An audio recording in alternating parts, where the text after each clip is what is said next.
thing, or black people always say, "Oh, the white man this, the white man that." If somebody buy you groceries that you didn't ask for, you don't gotta cook them. You see what I'm saying? So where was this going? But y'all don't never let me make my point, bro. But y'all.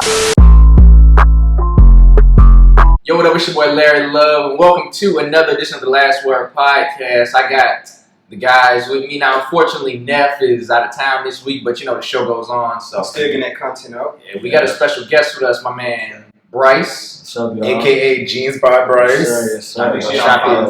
Y'all see the ad right there. Y'all need to go shop his Jeans stuff. by Bryce.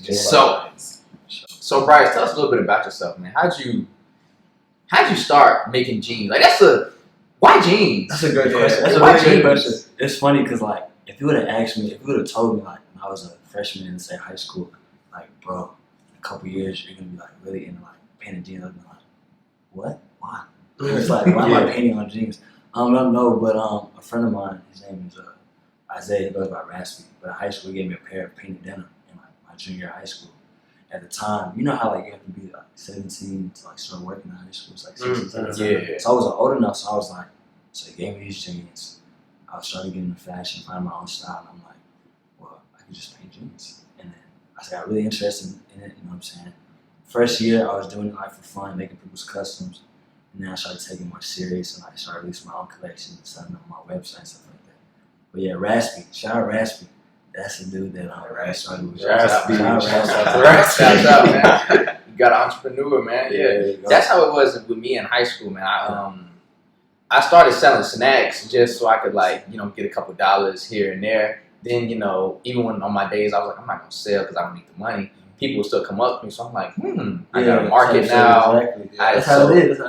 It's like now, you know what I'm saying? I work in the school store, and I even sold snacks in my dorm last year, so I can create money. So Yeah. Same with me. I was selling cookies, cookie brownies, and brownies because I actually just turned 19 in October, so I've always been the youngest in my. I'm always the youngest in my class, so like I couldn't work, and also too, my parents were one of the people during school they didn't really want me to work, so I had to find my own way to make income, so I did that. But speaking of that. So, we do our podcast. We've had mistakes, like we told you earlier. We filmed a whole video in slow-mo. What would you say is like the biggest mistake that you went through with your business? With my brand. Okay, so basically I would say probably being self-conscious. Like super duper self-conscious and like self-critical. I feel like I experienced that honestly mostly this year.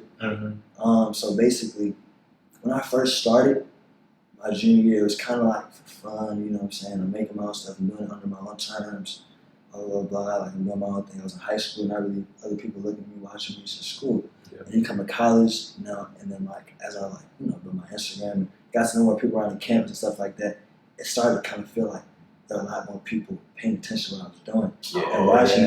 And there was a lot more people, obviously, with businesses as well. So, I feel like we've all become victim of that, comparing and just being a bit like self-conscious, you have to be. That's gotta be hard. Yeah, it's been difficult. And then when I first came to college, it was super easy to do my own thing, blah blah blah. But I think this year, as I'm growing, as I'm doing like more with it, it's just like I'm putting like these higher sort of constraints on myself and higher goals. And it's like, what if I don't meet them? What if this happens? What if that happens? And what if they see that this didn't happen? They see that how do they interpret it? How am I dealing with it? And then still trying to maintain school. But you just gotta, what I've learned is that you just really have to be, secure within yourself, secure within myself. Learn from mistakes, but honestly, just being self-conscious. But just working, just getting better at the craft. That's all that. That's really, what's up? Maxing that out. No, I understand that. I've been. We have a mutual friend in common, Tamia. And she's like done a few of like your fashion shows with your jeans or whatever, and I just see it keep elevating. Yeah, so it's like I understand like being critical because you have so much on you. Yeah, so many people looking at you. So it's like, I saw one of your things. I think you sold some jeans too. I think it was it Nudie or Key? Wait, who was it? Lil Key. Oh yeah, Lil Key. Oh, for real? How was it? It was cool. I saw that. Thank you, I appreciate that. That was dope. So like my boy Zion, shout out Zion ATL, one of the hottest videographers coming out of Atlanta right now. It's crazy. I don't know if y'all seen him in his work, but he's insane. What's your like? lot of high level, high stakes people in Atlanta, rappers, influencers, whatever. But basically, that's one of my best friends, like since like childhood. But basically, so what he did was he was like, "Yo, I'm gonna be on this media team for Lil Keith's concert," and I'd already been like, "I'm gonna make a jacket for Lil Keith." That was like in 2020. I didn't know how I was gonna do it. I was just like, "That's my goal. I'm gonna be in Atlanta. I'm going to Georgia State. I'll figure out a way. DM somebody, blah blah blah." He's like, "Yo, I'm doing a media team, but he let me know like a month prior. It's not." So I was working on it the entire month, and then so me and him were like tripping on whether or not his security's gonna let us give it to him, if he was gonna be cool, if he was gonna be lame, whatever the case was. So we get to the concert, and like we have to wait. We get there really early. He doesn't get on the show until like 9 at night. We get there at like 12. And when you're in like backstage the media team, you can't leave and come back or you'll lose like your pass. But you had to wait there the entire 9 hours until he came on stage. I didn't even eat that day. I was so stressed. I started like 10 a.m. making the jacket, finishing it. You know, I'm still doing homework and shit in school. Yeah. So after I finished it, we waited, and he finally came. And then we talked to his stylist. What's his name? I forgot the stylist's name. We talked to the stylist. So wait, you had already had an idea of what you wanted to put on the jacket, or this was like you just freestyled it? Basically? I made it with the intent of giving it to him, but he didn't know I was like, I didn't know him, so he didn't know I was making it for him. So it was just like, I'll make it. Hopefully, I can give it to him. Yeah, that's right. Yeah, it was a risk I had to take. Yeah. But you know, it ended up paying off. But basically, yeah, I made it for him a month prior. Got it to him. His stylist like, "This is hard," and he helped me give it to him, introduce me, and that's how it went. So I got you. Well, now I got another question for you. How do you come up with your designs? Because you just told me that like you just freestyle. So do you just normally just freestyle all your designs? So with Lil Keith and like other like stuff that I make like with the intent of giving to rappers, I try to just base it on like their songs or like stuff that resonates with them. So Lil Keith, like Snakes, lyrics songs, stuff like that, all that kind of stuff. So, but like my other designs, I really honestly get my ideas for designs based on like how I interpret what's popular like amongst our demographic. So like young black kids in Atlanta. So like I noticed that. So I made a pair of jeans in my last collection, for my spring summer collection back in September.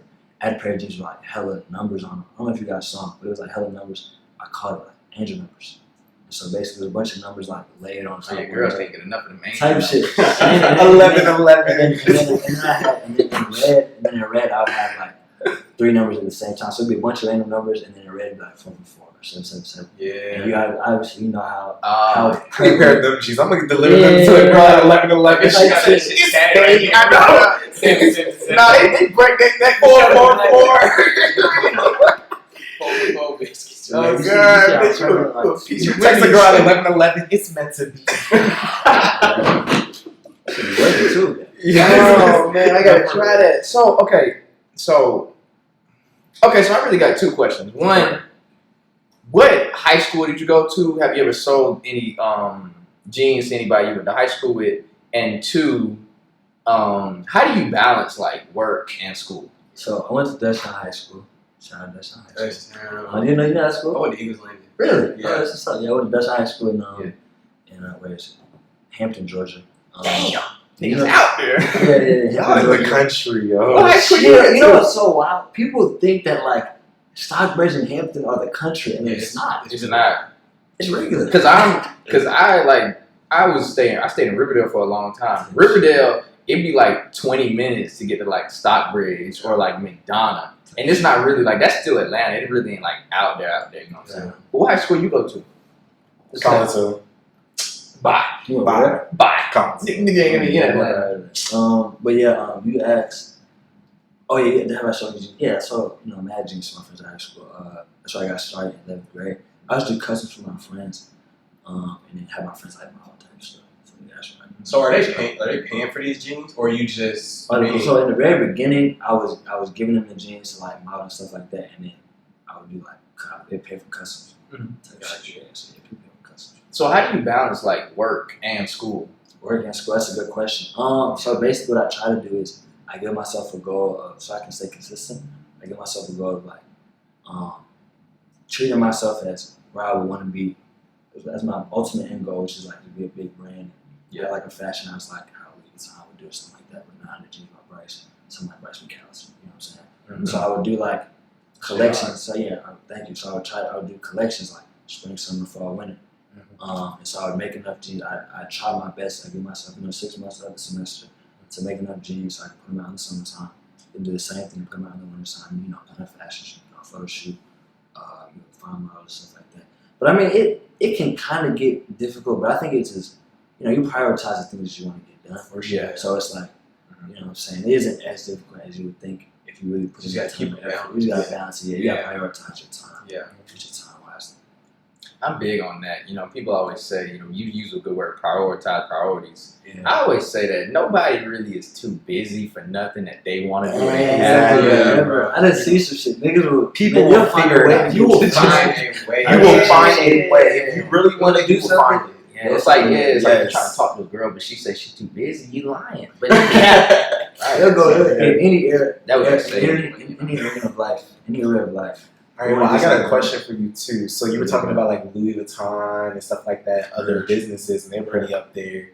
What makes your jean brand different from other jean brands? Would you say? That's a great question. I don't really see a whole lot I don't really see like a big volume of other people that have brands that like solely prioritize the denim aspect of it. But I've seen other people like do customs. And I'd say the biggest thing is just like I probably just do more. Like I see people that do customs and like that's all they'll do. Like I do customs for my friends, but I also like put out my own collections and like put those for sale as well. And I probably like incorporate my jeans like to the public a lot more. So like doing stuff like this, doing like putting my jeans in like ASU, ASA, Fashion Show, African Student Association, Student Union Fashion Shows, like other schools, Kennesaw, State, and Tech, UGA, shit like that. And then just like doing commercials for them, like doing like with it, you know what I'm saying, all that kind of stuff. Yeah. I don't see people putting that much effort into it.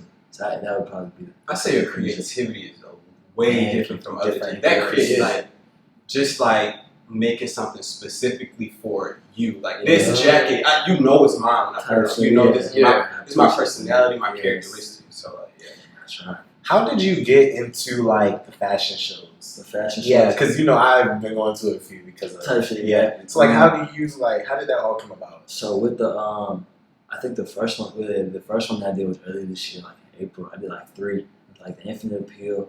I did the Underground Couture, and I did the AS African Student Union Association with Georgia State. People reached out to me. I think one of my friends was like, "Yo, they're doing a fashion show. We need some brands. Like, how would you feel about being a part of it?" I was like, "Yeah, let's do it." And then when I went to the Infinite Appeal, somebody like that, I went to Underground Couture, and then somebody from that was like, "Oh, we're doing something else with Infinite Appeal," and then I did that. And then somebody from that, they hit me up about doing the ASU thing with Georgia Tech, and that was in November. So it's like a kind of like a chain reaction. That's a friend of mine was through UGA. That's the great thing. That's got to be Atlanta. That's the best thing about Atlanta. Yes, Atlanta. You can network with people so well. People don't take advantage of it. That's why it's so funny that you mentioned taking advantage. I'll do a little sidebar if you don't mind. Like taking advantage. So like with my photo shoots, good friend of mine, Fresh Dude. Fresh Dude. Yeah, that's my girl, Fresh Dude. Crazy. Yes. She does photo shoots. She has a YouTube 15K. She's crazy. But yeah, and she's great at editing. Nice. She's really good. Yeah.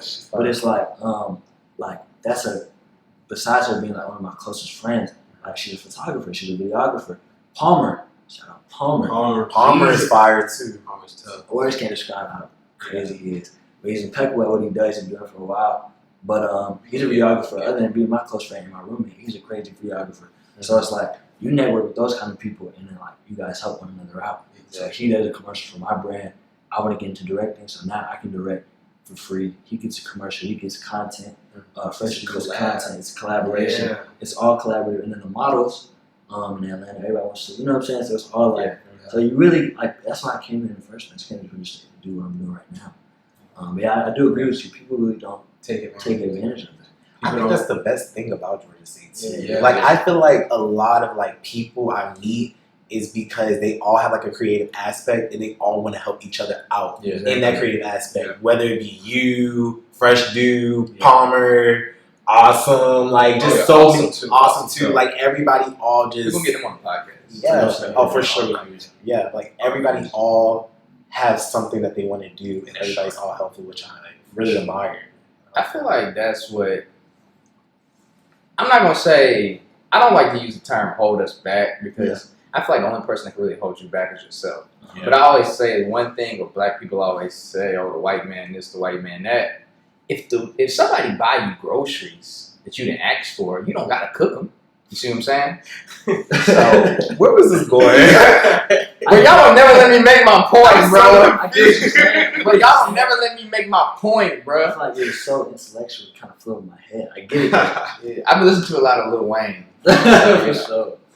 But I was gonna say if just black people, I know it's kind of hard for us because everything you do is owned by somebody who you might not support their agrees or beliefs. But it's like, you guys might have the same views. But it's like, I feel like if black people just support each other, buy black, shop black, do what we need to do, then I feel like we as a community will like grow so much more. But also it's a two-way thing because if you want black people to shop at your store or your brand, you got to show respect. It's a two-way street. Of course. And you can't always ask for discounts. I hate that. I hate the homie hookups, and I hate that shit, bro. Nah, black people be like, get the family discount. Come buy this fish plate. The fish plate be $40. Shit, bro, come on, you my aunt, bro.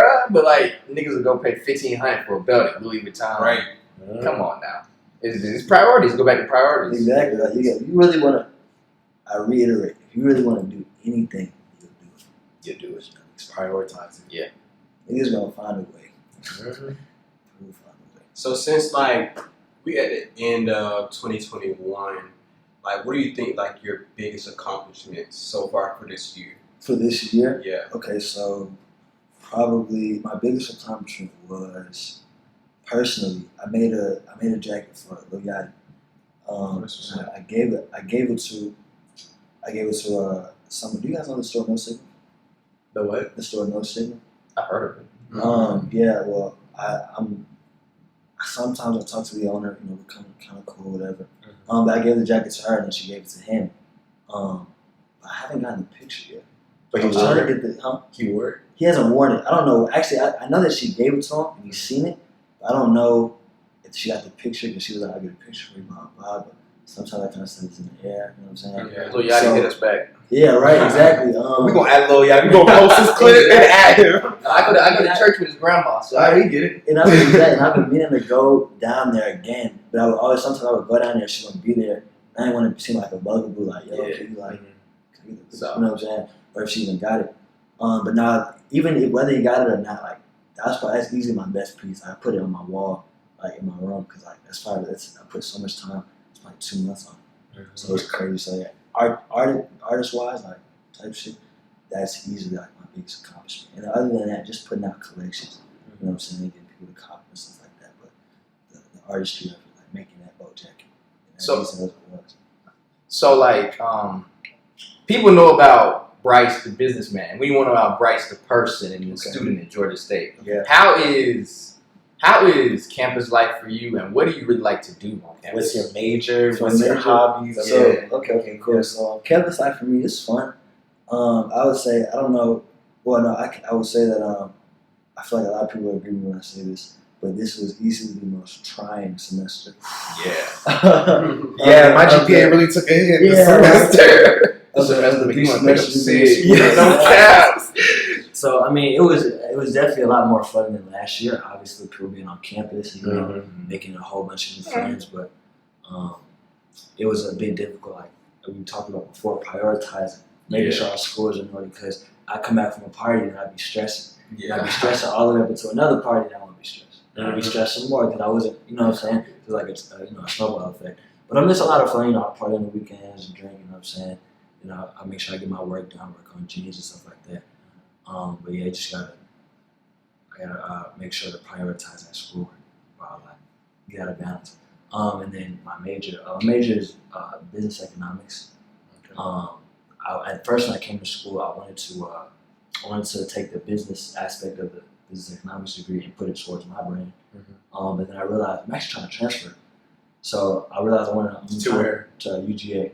They have a really solid fashion merchandising program, which is a lot more in line with my interests and stuff like that. So you can make more connects probably. Exactly, more connects. So really, I came to Atlanta They're just as cheap, and then like we talked about before, the connections. But I feel like, not saying I've exhausted all of his resources, but I just kind of want to change. Change is good. Yeah, if you stay stagnant, that's one thing I always say. You have to take yourself out of your comfort zone every single time. That's the only way somebody can elevate. If you stay stagnant, you're never going to grow. That's why I always say you got to get you a wife and a girlfriend so you can have change, man. If I spend 3 nights with you, 4 nights with you, it's change. You stress me out on Monday. You keep me cool on Tuesday. You know, even it out. Well, Bryce, you seem like you had a great 2021. You seem like you're the type of person that like lists out goals and try to achieve those goals. So what are your goals for going into 2022? That's a good question. So I try to give myself a big project to complete. I got that. 2020 was the Little Keith jacket. This year was a boat jacket. That was, like I said, 2 months. So I want to make another jacket. I want to make a jacket for Thug. I want to make a jacket for Thug this upcoming year. Spend a lot of time and effort on it, make it a masterpiece. You know what I'm saying? So to do that, give it to him hopefully, and then I'm switching the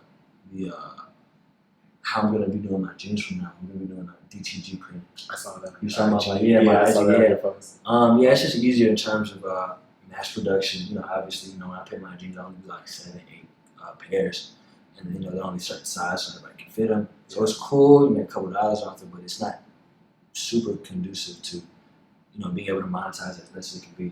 So like mass production in the future, getting bigger and brighter with the brand. That's something to do DTG print. So to put out a DTG collection of jeans, at least one, and then to make a jacket for Thug. Those are my goals. That's okay. They seem achievable too. Yeah, you can do it. You gotta add Thug. Add Thug in that too. Everybody, man. Do it by the government name, Jeffrey. Miles. We gonna listen in. Nah, man. I mean, this was a great interview for real. This was a great interview. No, for real. I'm happy he's our first guest. First guest. It's big, man. Yes. Special, man. So, man, I gotta have an ignorant question. I always got one. Okay. So, like, You know what it is. I know that here. That's what it is. who the fattest girl? Not the plan. Not the plan. I just playing. That you ain't.